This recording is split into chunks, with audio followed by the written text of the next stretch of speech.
పందిరి ఇప్పించుకోవాలి. అప్పుడే పెళ్ళైపోవడం ఏంటే? ఇంకా ముహూర్తానికి అరగంట టైం ఉంది. అయ్య బాబాయ్, ఇంకా ముహూర్తానికి టైం అవ్వలేదా? దయ పెళ్లి చేసింది, నాకు పందిరి ఇప్పించుకోవాలా? పెళ్లి సీజన్. నీ నాలుగు కొయ్య, నీ పందిరి కోసం పెళ్ళా? పందిరి ఏమో మొదట నా వల్ల పడి తర్వాత నీ వల్ల పడ్డాడు కాబట్టి మీ ఇద్దరికి నా మచ్చి అంగుళీకలు. చేప వల్లలాగా కలిసి ఉండండి. చేప వల్లగంటే నా సంచి చేప నీరు అనాలి. ఏమైనా పంజాబోడు పంజాబోడు అనేగా ఆకాశం అంత పందిరేసాడు. నువ్వు భోజనాలు ఎక్కడెట్టాడో తెలుసుకోవడం కష్టం. ఏట్రా ఇదేంటి పెళ్లి కొడుకు మన ఊరు బాలాజీ గుడిలో ఉన్నాడు. బాలాజీలో కంటే బాలాజీయే చచ్చిపోయినాడు ఎలా బతికాడు? ఇక్కడికి ఎలా వచ్చాడు? వీడికో హిస్టరీ ఉందని మరదలు ఉందని పాపం వీళ్ళకి తెలదేమో. ఈ విషయం పెద్ద సింగ్ గారితో చెప్పతే మాట్లాడిపోతాం. ఎక్కడికంటే వెళ్తున్నారు? ఎక్కడికి వెళ్తున్నారు? ఏమండే ఆడు మా ఊరు బాలాజీ గుడిలో లేడు ఏంటి బాలాజీ? నా సంఖ్యం కాదు. ఆడి పేరు బర్బర్ సింగ్, ఆడి తాత పేరు ములాయం సింగ్, ఆడి ముత్తాత పేరు బిమిడి సింగ్, ఆడి పేరు టింగిడి సింగ్, ఆడి అమ్మ పేరు సింగరామ్ సింగ్. ఫ్యాషన్ కోసం గడ్డం తీసేశాడు అంతే. అయ్య బాబోయ్, కొంపలు అంటుకోనమాట. మరి చూసావా, అనవసరంగా నువ్వు తొందరపడి చెప్పావనుకో ఆ పెద్ద నిన్ను ముక్కల ముక్కల కింద నరికేసి పాలా వండేసి.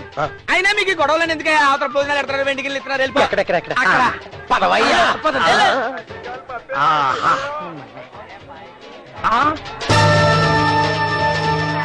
బాలాజీ మేనమామ మరదలు కొంప మునిగింది గురు. రండి రండి రండి రండి రండి. మొన్న మీ ఊరు వచ్చినప్పుడు మీ ఇంటికి వద్దాం అనుకున్నాను, కానీ కుదరలేదు. రండి భోజనం చేద్దరు. కానీ ఏం అక్కర్లేదు, ఈ నాటకం తేల్చడానికి వచ్చాను. ఏమండి మీకు దండం పెడతానండి, ముహూర్తానికి ఇంకా 5 నిమిషాల టైమే ఉంది. మీరు పెళ్లిలో మంటలు రేపారంటే వాళ్ళు సిక్కులండి, మిమ్మల్ని ఇద్దరిని నరికి పారేస్తారు. అది చూస్తాను. ఇక్కడ నా ప్రాణమైన విడిచిపెడతాను గానీ నా కూతురికి అన్యాయం చేసిన వాళ్ళని మాత్రం విడిచిపెట్టను. ఏమండి? అయ్యో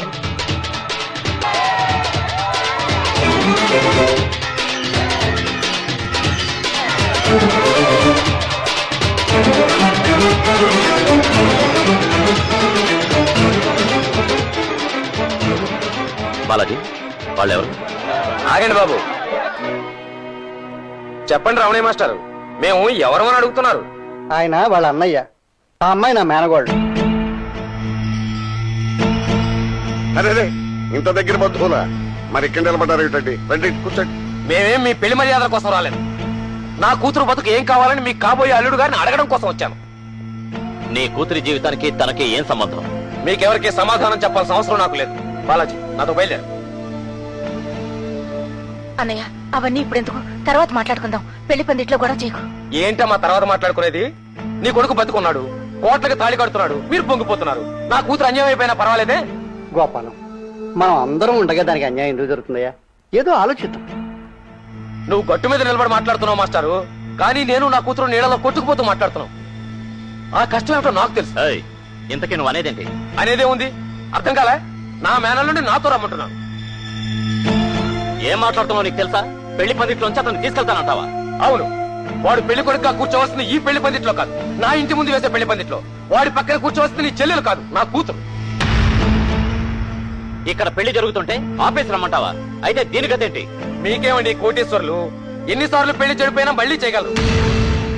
ఒకసారి పెళ్లి చెడిందటగా, ఇది ఇంకోసారి అనుకోండి. ఏం కూర్చోవరా?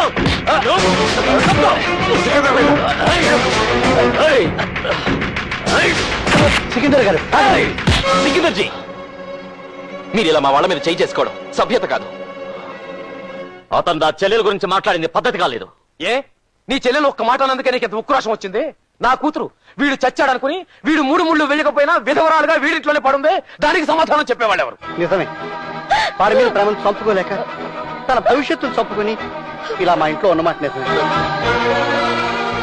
నిజానికి ఈ విషయం చాలాసార్లు చెప్పాలని ప్రయత్నించాను, కానీ వాడు బతికే ఉన్నాడని సంతోషంలో చెప్పలేకపోయింది.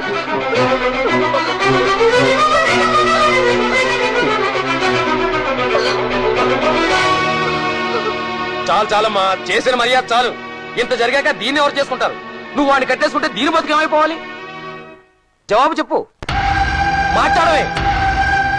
తను మాట్లాడలేదు, మూగది.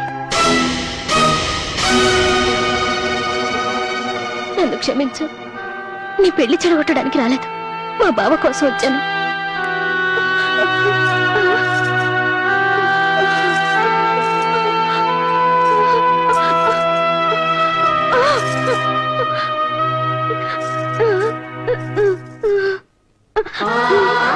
చిన్నప్పటి నుంచి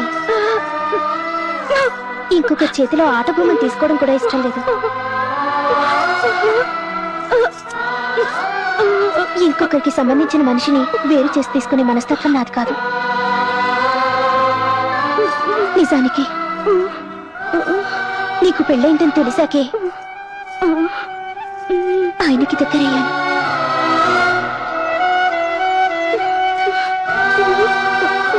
అది నా తప్పే కావచ్చు.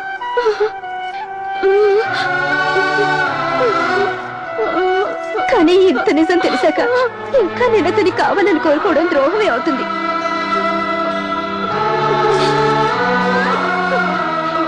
అతనికి భార్య అయ్యే హక్కు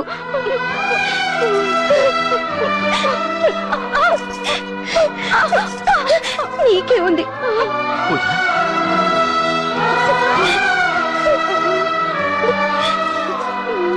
మీ ఇద్దరిని విడదీయడం నాకు ఇష్టం లేదు.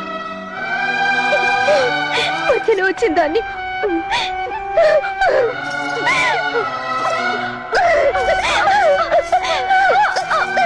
మధ్యలోనే పోతాను.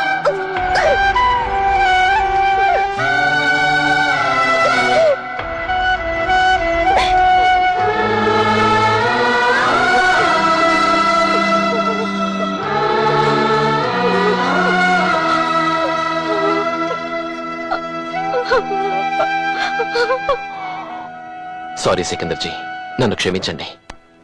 ఒకరి కన్నీళ్లు తుడవడంలో, ఇంకొకరి కోసం త్యాగం చేయడంలో మా పంజాబీ వాళ్ళు ఎప్పుడు ముందే ఉంటారు. నా చెల్లెలు వయసులో చిన్నదే అయినా ఈ రోజు మనిషిగా అందరికంటే పెద్దదైపోయింది. దాన్ని చూసి అందరినీ క్షమిస్తున్నాను. హాయిగా బతకండి.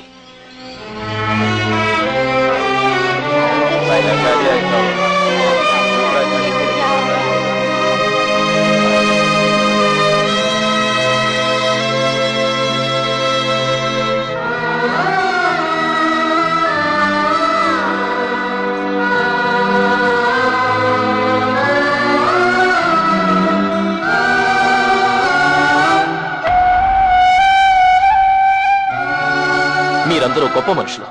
నేనొక్కండి మనసు లేని మనిషిని, దురదృష్టం తరివితే పారిపోయే పిరికివాణ్ణి. నా జీవితంలో ఎవరికి ఏ ఆశ కల్పించలేదు, చివరికి నా తల్లిదండ్రులకు కూడా. కానీ జీవితంలో మొదటిసారిగా ఒక మూగదానికి జీవితాంతం తోడుంటానని ఆశలు కల్పించాను. ఈ కుటుంబానంతా నమ్మించాను. ఇప్పుడు అది ఓడిపోయాను. నేను మనిషిగా ఉండడం కంటే శవంగా ఉంటేనే ప్రశాంతంగా ఉంటుంది. పదండి. ఆగు బావా. మనసులోని బాధని, ఆవేశాన్ని బయటికి చెప్పుకోలేని అభాగ్యురాలు ఆ అమ్మాయి. ఆ మూగ మనసుని క్షోభ పెట్టడం ఎవరికీ మంచిది కాదు. నోరులేని మూగ మనిషికి అంత పెద్ద మనసున్నప్పుడు ఆ మనసును అర్థం చేసుకోలేని దాన్ని నేనే మనిషిని. నిజానికి తప్పు నాది ఉంది. నువ్వు బతికున్నావని తెలియక నా నుదుటి పుట్టు చెరిపేసుకున్నాను. మేమంతా నీ చావుకు కారణమయ్యాం. ఆ అమ్మాయి నీ బతుక్కి కారణమైంది. ఇంత తెలిసాక కూడా నేను స్వార్థపరాల్ని కాకూడదు బావా. నువ్వు ఆ అమ్మాయికి చెందటం న్యాయం. ఇదేదో త్యాగం చేద్దామనో మీ అందరి సానుభూతి పొందడం కోసమో చెప్తాను కాదు. నా మనస్ఫూర్తిగా చెప్తున్నాను. ముత్తైదువునై నేను మీ పెళ్లి జరిపిస్తాను. వెళ్ళు బావా, వెళ్ళు. పూజను తీసుకొచ్చి కళ్యాణ మండపంలో కూర్చోబెట్టు.